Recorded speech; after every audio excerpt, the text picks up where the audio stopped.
Hello. So before I share the beautiful footage I took of the September 11th Memorial Station at the Sedona Fire Department, I want to share with you just a couple of my memories of what happened on that day back in 2001. First of all, my family is from New York City, and we relocated here in 1970. My father was a former New York City patrolman, and even if we had stayed in New York and he had stayed with the police force, he would have been long retired before 2001. He actually returned to being a tool and die maker, so he was not in the New York City police force for more than a few years. Secondly is that I actually have two business degrees. I have a marketing degree and an MBA, so had my family stayed in New York, it's highly possible that I myself would have had a job in the trade center, because that's, what my career was, and I could have perished along with those almost 3,000 other people as well. Another sad thing is that I had many relatives still in New York. We tried the whole day to call people, my grandfather, my aunt and uncle, and the phone lines were jammed all day. You could not get through to anybody in New York until about 6 p.m. that evening. And so, of course, we were all worried sick because my uncle worked in Manhattan, and so did my cousin. So by the time we did reach my aunt and uncle, we found out that they were safe, and my cousin was safe, and that my uncle had been in there in the 93 Trade Center bombing, and then again, he was in Manhattan, but not in the trade centers. He did get stuck in that long Brooklyn Bridge video you may have seen, where the people were just walking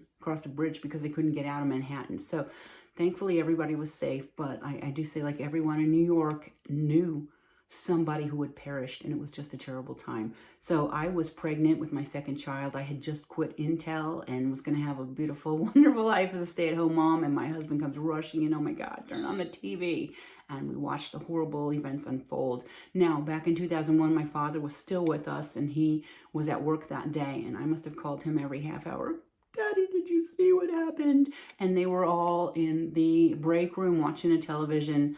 Nobody getting any work done that day, and thankfully my dad was still there, and I miss him a lot. But I do remember those events of the day, and I was very proud to be part of the ceremony in Sedona this morning, and I can't wait to share with you the footage of the ceremony.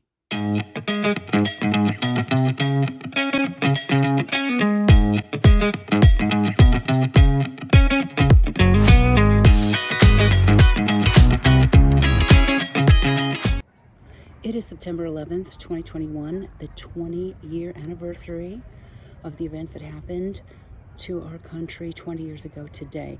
And I just finished the most beautiful memorial service for September 11th here at the Sedona Fire Station. And I have recorded it in its entirety, and I'm going to share that with you in just a few minutes. Before I get on with it, I want to let you know I did run out of SIM card halfway, so there may be a slight interruption in the ceremony. I will give you some footage leading up to the ceremony, and then I'll just let you watch what happened. It was a beautiful day here in Sedona, a little bit of a warm day. I'm proud to be a resident here because we have such an amazing community, and I hope you enjoy the video.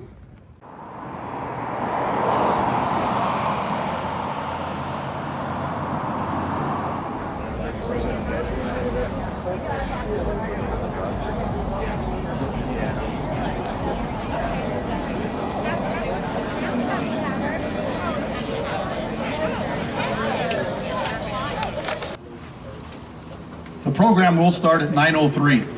9:03 is the time that the South Tower was hit by a plane. So we're about 4 or 5 minutes away. I'd like to announce that there are restrooms inside the fire station if you are so inclined to use. If you are seated and are able to stand, allowing those who cannot stand that long the seat, please do so. Other than that, we will begin in just a few short minutes. Thank you. Half of our presentation will be without narration. It will be a process of events that happened, and once that is complete, the narration of what you just witnessed will then take place. So enjoy, and thank you all for being here. Thank you. Soto, I am the board chair for the Sedona Fire District, and welcome all as we observed our 9/11 remembrance ceremony of all those events that happened 20 years ago, thus the 20th anniversary. In just a moment, our presentation will officially begin with the flyover. It will be coming from our east, going to the west. So hang on.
Sedona Police Department, along with Sedona Fire District, would like to pay tribute to the 20th anniversary of September 11th, 2001. As a nation, we watched as 4 airplanes were hijacked and used as weapons against humanity. Glued to televisions, we saw first responders run into buildings while civilians ran out.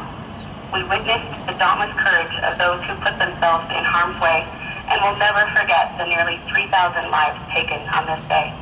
In the wake of devastation, Americans looked to one another, uplifted one another, and mourned together the lost souls. Bonds were formed, people came together, and kindness ensued. This day is no longer about reliving the terror attacks upon our country. September 11th is a day we come together as citizens of this great country to raise the U.S. flag in celebration of our freedom and to confirm our nation's strength while under attack. Let us honor the men and women who ran into the buildings, who fought back on an airplane, who rummaged through debris in search of life, and those who continue every day to live without a loved one. Let us never forget. Dispatch clear, 0906. Uniform personnel, attention! Honor guard, uniform personnel, present horse!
Honor guard, uniform personnel, present, arms.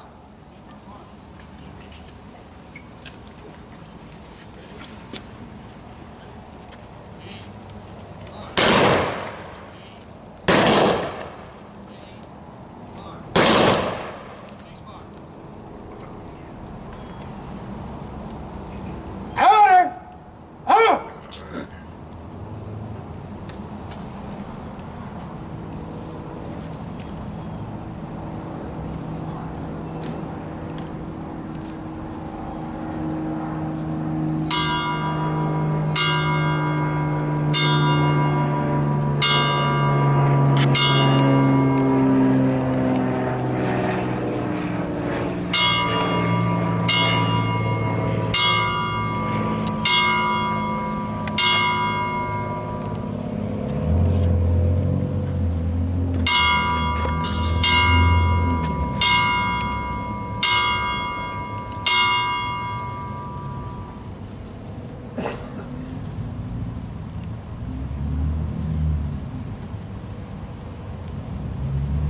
Ladies and gentlemen,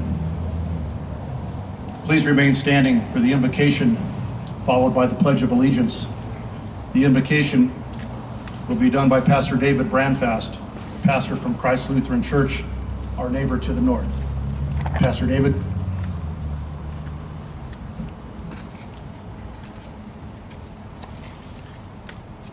On this 20th remembrance, we are gathered as community so that the events of September 11th, 2001 will never be forgotten as we pass this memory on to subsequent generations.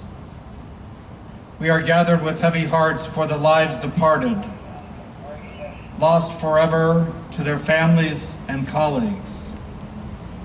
We are gathered to tell the story and never forget the injured and the maimed, the innocents that we lost. We are gathered together to tell the story and never forget the heroic efforts and tragic loss of life among civilians, firefighters, police officers, and Port Authority officers. We are gathered to tell the story and never forget a blue sky interrupted, majestic twin towers collapsed, a scarred green field far away, a Pentagon damaged and burned, the unthinkable loss of life. We are gathered to tell the story and never forget firefighters and first responders diagnosed with stress-related conditions that began on 9/11. We are gathered to tell the story and never forget that there are many for whom forgetting is impossible. The gray dust, the falling objects, the fright-filled faces, the devastation beyond comprehension, all inscribed in unforgettable memories. We are gathered to seek healing for the scars we bear as individuals, as communities, as country. We are gathered to tell the story and never forget that the lesson is not only about the mystery of evil and iniquity, but also a lesson about our need for each other and to pass the story on. God, our Creator, as only you can do, comfort this great nation as we mourn and reflect. Shine your light upon us. Lead us from despair to hope, from fear to action, from hate to love. Praying that your peace would fill our hearts now and forever as we remember. Amen.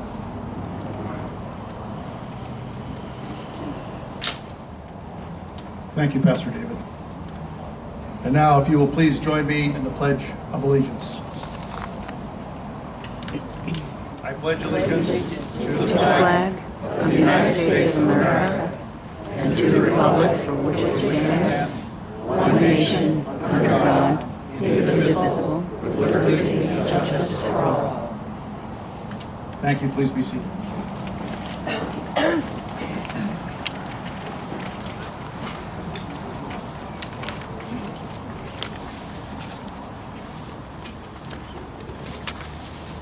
Well, good morning, and welcome to our 9/11 memorial ceremony to observe the 20th anniversary of the tragic events that took place on September 11, 2001 at the World Trade Center, the Pentagon, and near Shanksville, Pennsylvania. Both Fire Chief John Trotwine and Police Chief Charles Houston, along with their respected staffs, have worked together, as they always do, to create a fitting ceremony worthy of this occasion. I'd like to take a few minutes to explain what we all just witnessed in honoring all those who were lost 20 years ago. Our flyover at 9:03, the exact time the South Tower was hit, was done by Guardian Air, with whom we partner when emergency incidents require rapid transport of critical patients to receiving hospitals. These professionals are part of the Northern Arizona healthcare system and are located all over Northern Arizona. Thank you for your participation today. Glendale Pipe and Drum is an organization based here in Arizona promoting Highland music. They have performed in San Diego all the way to Scotland. Thank you for your heartfelt musical renditions. The Sedona Valley Firefighters Honor Guard is comprised of your firefighters. They perform presenting and posting of the colors and flag ceremonies when our firefighters and police officers have met their fate. It is evident that the color guard and the pipe and drums work closely together. Thank you for your participation. The tones and the alarm is the last alarm our fallen heroes will have as we honor them today. And this goes hand in hand with the ringing of the bells. Thank you to our police dispatch office for your assistance. The Verde Valley Detachment Marine Corps League are former U.S. Marines assembled here today to honor and memorialize all who lost their lives on that day. 3 volleys by the detachment signify those military members who will never be forgotten. The ringing of the bell is a tradition within the fire service. It is the bell that wakes us in the morning, signifying the start of the day and raising of the flag. The bells notify the station members of various levels of administrative information, emergency and non-emergency responses, lowering the flag, and for some jurisdictions, the passing of our firefighters, both active and retired. This is the last time the bells will ring for our fellow firefighters.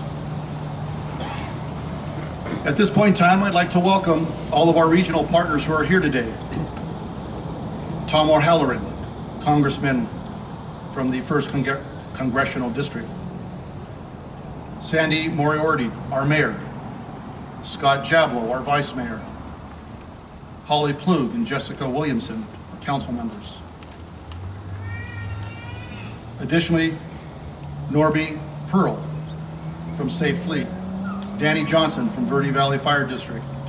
David Goff from Verde Valley Ambulance Company. Chief Muma from Jerome Fire Department. Our very own Sedona Police Department, as well as our Sedona Fire District. And Candace Carr-Strauss, our Sedona Chamber of Commerce. It's an honor and a privilege to speak to all of you about a personal event I recently experienced. Since the creation of our 9/11 Memorial in 2016, my personal theme has always been that we are the storytellers of not only the events of 9/11, but also how those events affected us on that day. And on a long-term effect, it is how it has affected us to this very moment. For the past 20 years, it has been a goal of mine to visit the 3 crash sites. So in May, my wife Virginia and I packed our bags and made a trip back east. And although the World Trade Center and the Pentagon attract most of the attention by tourists, it was Flight 93 National Memorial near Shanksville, Pennsylvania that affected me the most. 2,200 acres encompass this national memorial. That was an old strip mine years ago. As I drove through the entrance, a very humbling, somber sense came over me. My driving speed slowed. My eyes widened. My breathing became shallow. Perhaps because I realized I was driving on sacred grounds in a very, very special place. We arrived at the parking lot and got out of the car, and we walked towards the visitor center. I looked down at the black granite walkway. It was engraved with the timeline of events that happened on that day, September 11, 2001. In addition, we were also walking below the final flight path of Flight 93, just prior to impact with the Earth. As we approached the end of the walkway prior to entering the visitor center, we found ourselves on a knoll, overlooking almost the entire grounds. On a glass barricade was etched, "An ordinary field one day, a place of honor forever." And in the distance to the south lay a large boulder, marking the actual impact location of Flight 93, now only accessible to the family members of those American passengers and crew members. As we made our way into the visitor center, displays of the event, timelines, artifacts found were viewed by all. On one wall in particular, a mural of a plane's interior with people talking on their mobile phones. I was able to don a headset and listen to the recordings of passengers calling loved ones for the very last time. I stood there leaning against the wall, head down, as tears welled up, trying to hold back those from falling. Listening to the voices from loved ones for that last final time, and as the recording ended, I turned and walked away. And as I wiped the tears from my cheeks, I came upon the last display. It was of gifts from local school children, drawings, paintings, and letters. And above that display, once again, that quote I just saw moments before, "An ordinary field one day, a place of honor forever." There was a quote by Stephen J. Ruda, Captain, Los Angeles City Fire Department. In that very moment, I immediately forgot everything else I had just experienced. Even forgot the calls I had just heard, the tears I had just wiped away. And I stood as tall as I ever had. Because you see, back in 1978-79, some 43 years ago, I was assigned to Fire Station 37 in the UCLA area of Los Angeles. And a new recruit was coming to our station. The station commander asked me if I would oversee his training. That new member came up to me, extended his hand, and introduced himself as Stephen J. Ruda. This was the connection that had come full circle. It had taken 43 years. And to see his quote up there, I couldn't be more proud. Eventually, we made our way to the Tower of Voices. This single tribute simply took my breath away. Before me, a symbol of Flight 93, a 93-foot tall cylindrical, hollow concrete tower with 40 windows. Mounted inside the tower at each window was a wind chime, tuned to a different note or voice for each of the American passengers and crew members. As I stood there and faced the massive tower, the sky was cloudy with light rain, the wind was blowing, causing the chimes to sound. I closed my eyes and listened to all of those voices that sounded before me, and in my mind, the recordings of those last phone calls made were as clear as anything I had ever heard. That effect will last with me for the rest of my life.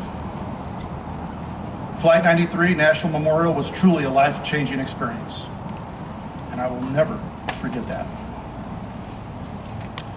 This past week, 9/11 infomercials were on social media, local newspapers ran numerous articles, And recently, agencies from back east gifted us artifacts out of kindness and compassion. I'd like to call upon our Vice Mayor, former New York Port Authority officer, and the person responsible for getting this wonderful artifact from the World Trade Center South Tower, Mr. Scott Chabla.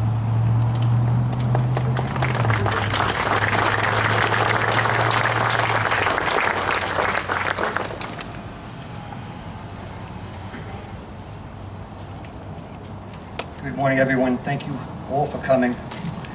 I have a short message to relay. As Dave Soto just spoke of going to see one of the memorials dedicated to this horrible day, many of the people I know from the Port Authority do the same. Last year, before COVID, one of the officers I worked with many years ago and was assigned to the World Trade Center came to Sedona to see this memorial. And he drives around each year to different states to look at memorials throughout the country. A couple of months ago, he sent me a box filled with artifacts that he had collected from the World Trade Center, because he was assigned there not only before the towers came down as a patrol officer for many, many years. Fortunately, he wasn't there when the buildings came down, but he was assigned there for close to 2 years, part of the cleanup process. And he collected some items to keep memories for himself, and he felt that some of those items were deserving to come to Sedona. So he sent these to me, and I want to present them today to Dave Soto and the Sedona Fire District. They'll be kept in a cabinet, glass cabinet, display case in the lobby for more than just that one officer to remember, but all of our people who come to Sedona can see and enjoy. I have here some pieces of steel, actual rivets from the Trade Center that were holding the steel together, granite, and people who've been to the original World Trade Center know it was built with granite throughout the entire lobby and almost every floor of the two towers. Pieces of granite and his patrol keys. When he was the officer, these keys opened thousands of doors throughout the two buildings. He presented them to me as well. So Dave, I would like to present this to you.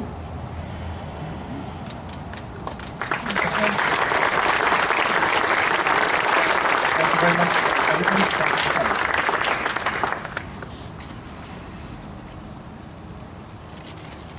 Thank you, Scott. And on behalf of the Sedona Fire District, we will proudly display that in our display case in the lobby here at Fire Station 6. And everyone, you're welcome to take a look at it.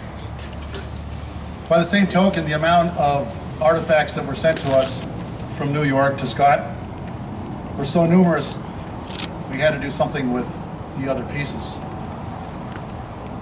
And since our memorial here was built in 2016, we never really got a chance to properly and completely thank that one special person who brought this all together to make this happen physically, and that was the contractor. If I can ask Joel Dietar to come to the podium, please.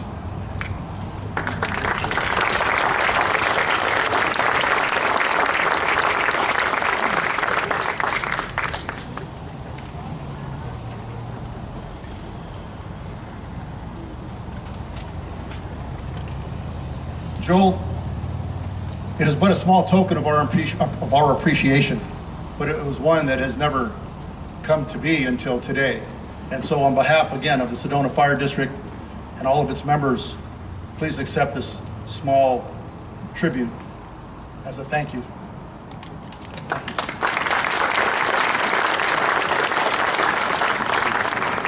This is humbling. I need to share this with the people that actually put this together. I'm just the maestro of the orchestra. When the chance came for this to be bid, I knew when Scott mentioned it to me that there was no way that I couldn't be involved in this project. I spoke with all my subcontractors, Aaron Chamberlain with Cedar Ridge, Tim Holman with Holman Electric, DJ Shelton with Barnworks Steel Fabrication and told them, this is our backyard. Nobody gets to do this. We have to. It's really important for this town. They all rose to the occasion. They gave me prices less than cost, every one of them. And that's how this happened. Otherwise, the budget wasn't there for the prices that came in from the other bidders. I am honored and I'm touched. I was touched 20 years ago.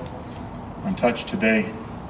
And it's such an honor to be a part of this and a part of all the people that gave their lives that day and those that lost their lives that day. Thank you very much.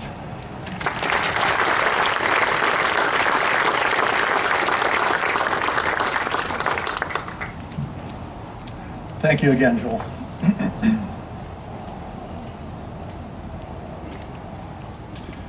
At this point in time, I'd like to introduce our two keynote speakers.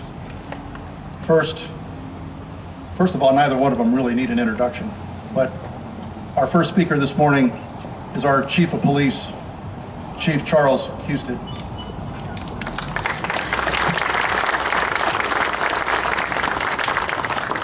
I'm going to move the mic, Dave.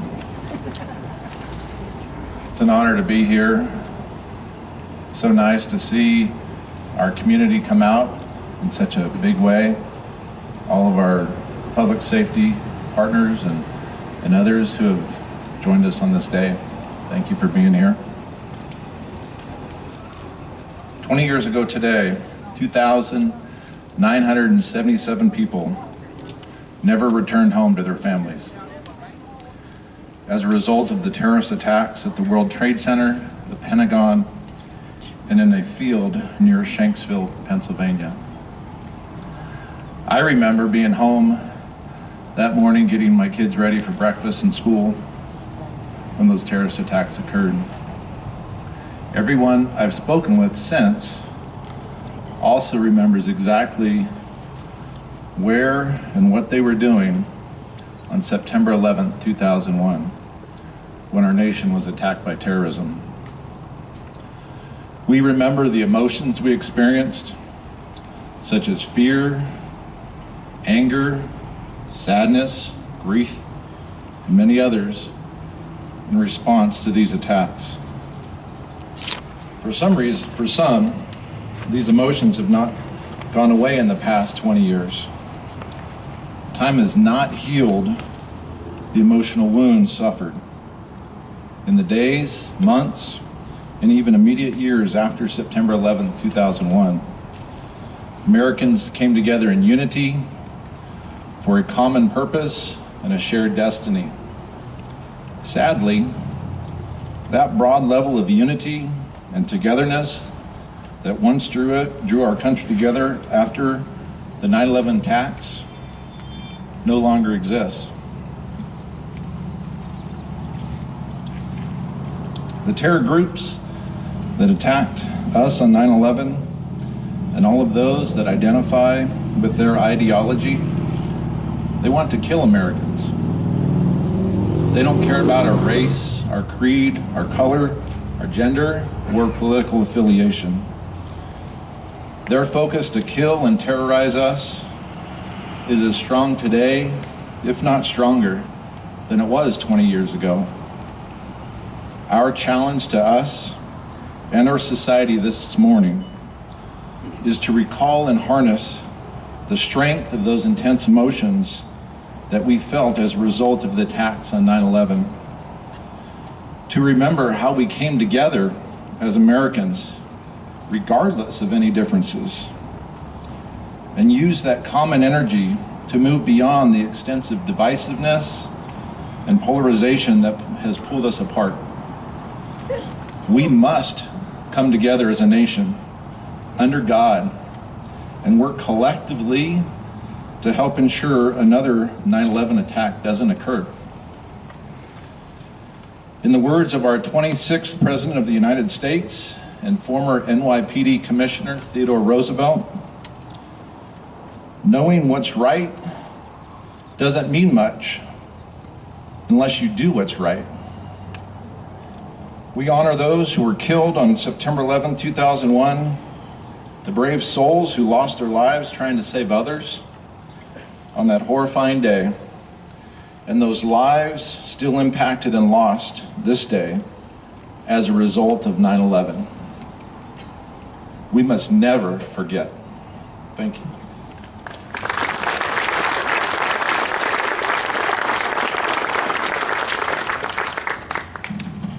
Thank you, Chief Husted.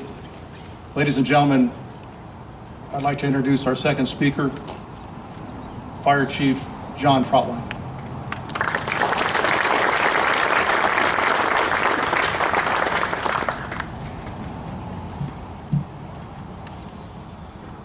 Thanks, Chief Husted. I always appreciate your perspective and input, and I have a lot of respect for you.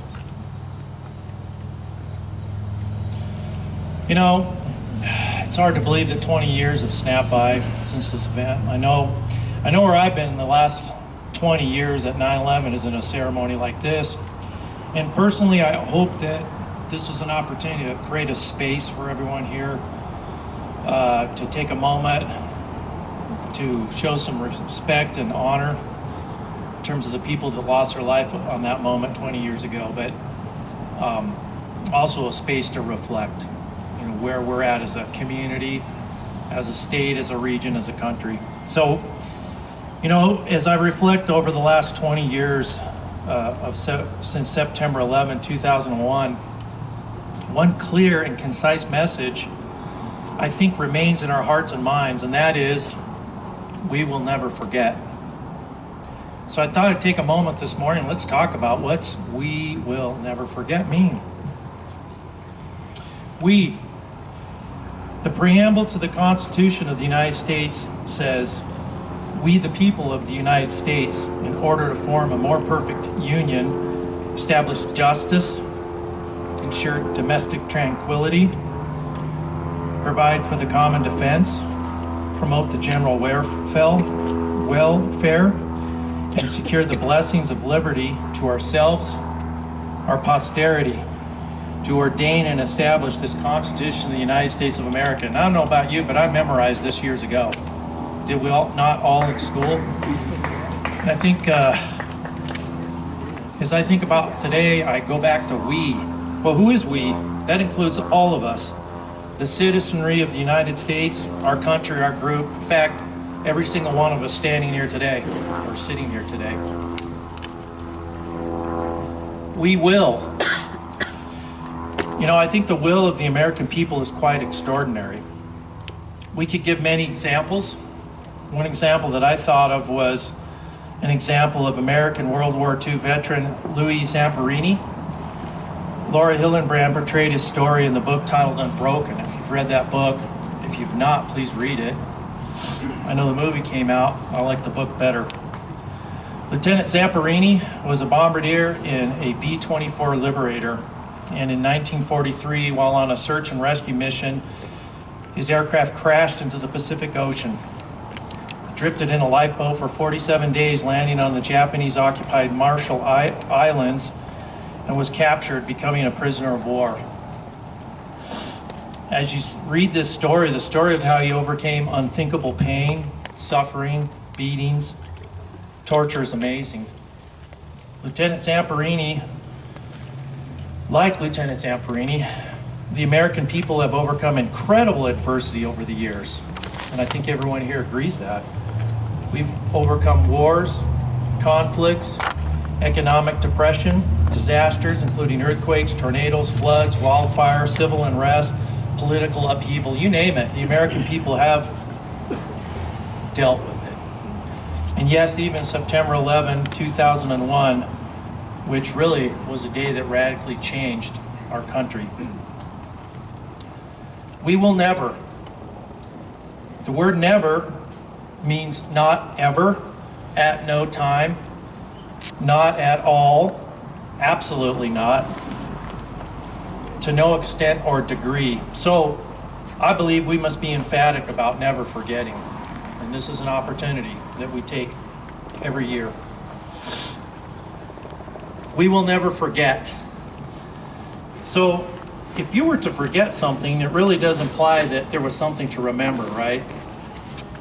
So What do you remember about September 11, 2001? We talk about, everybody knows exactly at that moment where we were. Maybe you or your family were actually in New York, or at the Pentagon, or near Shanksville, Pennsylvania, or maybe just seeing the event unfold on live TV affected you. I know it did me. Maybe the unthinkable loss of life to first responders and civilians overwhelmed your spirit. Maybe you sent loved ones off to war, engaging in subsequent hostilities with their enemies. So today, what I'd like to charge each and every one of us is to remember the sacrifice, determination, grit, perseverance, resilience that characterize the American people to overcome and confidently establish our strength and goodwill following this most horrendous terrorist act in history. I think that direct sacrifice by some of our Americans made that was made on that fateful day should be an example to us today and into our future. May we, the people of the United States, always strive to form a more perfect union. We're not there, but let's strive for it. May we, the people of the United States, always remember, we will never forget. May God bless America. Thank you.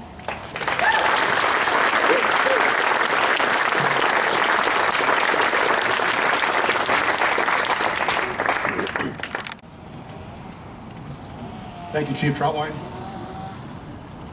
And if I could have everyone direct your attention to your right, my left, to the ladies behind the wall there, and introduce to you the group Red Rockapella Ensemble, and they were going to present two songs, God Bless America and America the Beautiful. And please, if you are so compelled to join them, please sing along. Thank you very much.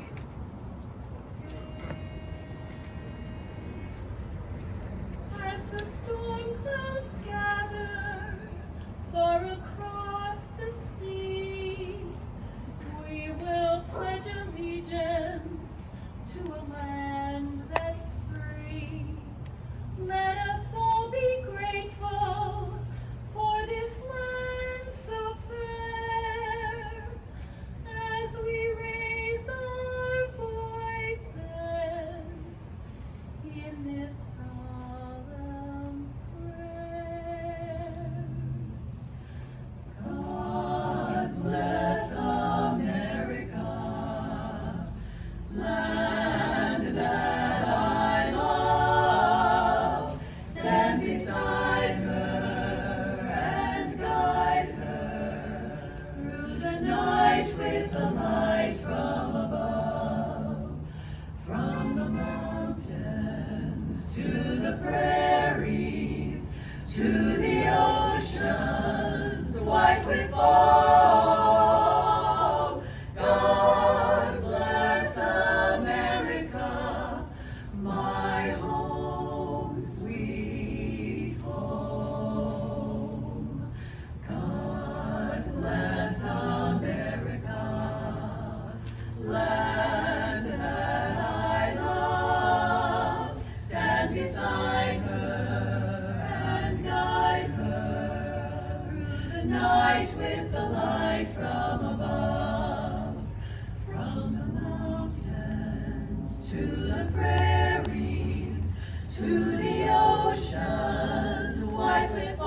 Red Rock Capella.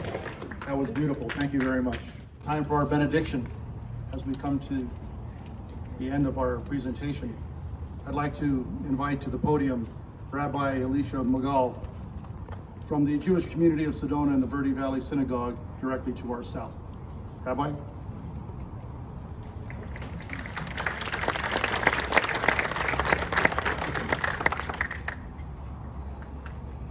Every word spoken, sung today has touched our hearts with its truth and its power. There are never enough words to express what is in our hearts today. We look to the source of all life to transform all of our memories of loss into compassion and healing. 20 years later, the memories still come in waves, melting our hearts. What have we done to heal ourselves and others? We still feel the pain for our country and the changed world. We pray, all of us, to increase understanding, tolerance, and love among peoples of many religions and nationalities. Help us find peace and compassion in our hearts to enable us to overcome anger and despair. May the day come when kindness replaces cruelty and healing overcomes hurt. We shall never forget, as you so beautifully explained. Our memories of where we were on 9/11 20 years ago are all as solid as this girder from the Twin Towers. But the direction is up, heavenward, upwards, an increase in possibility. Our mourning for all those lives lost on that day and in the years since from that attack, the ensuing war, and illnesses caused by exposure to the hellish pollutants of body and mind, all of that continues. But our faith in what is good in humanity can bring us to a new understanding of the vital importance of gratitude, appreciation, and acts of loving kindness. We are now in the midst of the 10 days of awe between the Jewish New Year and the Day of Atonement, signaled by the blasts of the ram's horn, waking us up to a time of deep self-reflection about our relationships with people and our environment. May our deepest losses bring us to a humble realization of the power of connectedness with all living beings. May we make daily choices that are life-affirming, balancing the difficult memories with a strong wish to heal and hope. Together, let us say, Amen. Amen. Thank you, Rabbi. Ladies and gentlemen, this concludes our ceremony. As we close with the Glendale Pipe and Drums, there are some refreshments in the apparatus bay. Please feel free to come up and see the display that we have up behind me. And again, thank you for attending. Never forget, and we will see you all next year. Thank you very much.